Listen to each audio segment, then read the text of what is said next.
another drink review, but I'm also gonna try to teach you a lesson about changing scenery in life to make our lives a bit more interesting. The drink I got is Mountain Dew Baja Blast, and I don't know, when I looked at the packaging, I kind of liked the surf and the waves and shit. Taco Bell original. How does a restaurant even make a drink? That's my first point. And second point, I found this absolutely hilarious to me. But well, how do you say the dew, right? The Mountain Dew and shit, with a blast of natural and artificial tropical. Like, how the fuck do you decide to have a bit of natural fruit, natural lime, and a bit of GMO? What's GMO? Genetically modified. You know the bullshit, the AI lime. How the fuck do you have both of that in here? But we're gonna give a test. But I started changing scenery. I'm outside my garden and shit. I just wanted to talk about how, like, in life, you know, if you ever find some shit and you're like, shit, my life kind of boring, you know, I don't really have much going on for myself.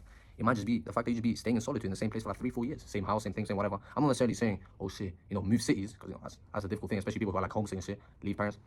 Never think, right? But like even small habits, try to change your small habits in your life, because living in a routine is not for like humans and shit. Like you can live in a routine to try and make yourself better. And people say they have a routine, and you know, although that does keep you organized, you also gotta think about, bro, we're not dogs and shit. Like we don't like have to eat the same breakfast, lunch, and dinner this whole time, right? So try to do things such as like, well, one thing I do is basically, bro, like usually I sleep in my bedroom, right? I like nighttime, but sometimes I decide, fuck it, let me go sleep in the living room just because we can, you know, like I don't necessarily have a wife that's been nagging me because I'm not paying the fucking rent, I'm gambling, and because I cheated on her 3 times this week and it's only a Monday. But necessarily the fact that in life you just have to switch up a bit. I feel like we have the freedom of choice. For you that do have the freedom of choice, some people don't, some people do. Hold on, let me try this drink though.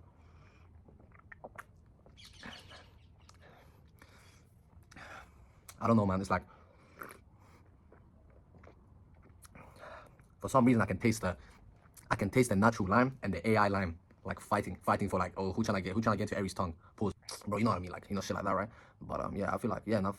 I feel like overall, just how I change scenery, yeah, I'm still doing the same shit I do, and you can still be yourself while change place. Sometimes you have to adapt and get out of your comfort zone, because that's the only way you're just gonna learn new experiences. I feel like you're gonna become more empathetic and more understanding of other people, because you're living other experiences that could be similar to theirs, more similar to theirs than yours, essentially, right? So I feel like that's the thing to do. That's it. You know, just try change up. You know, change the scene.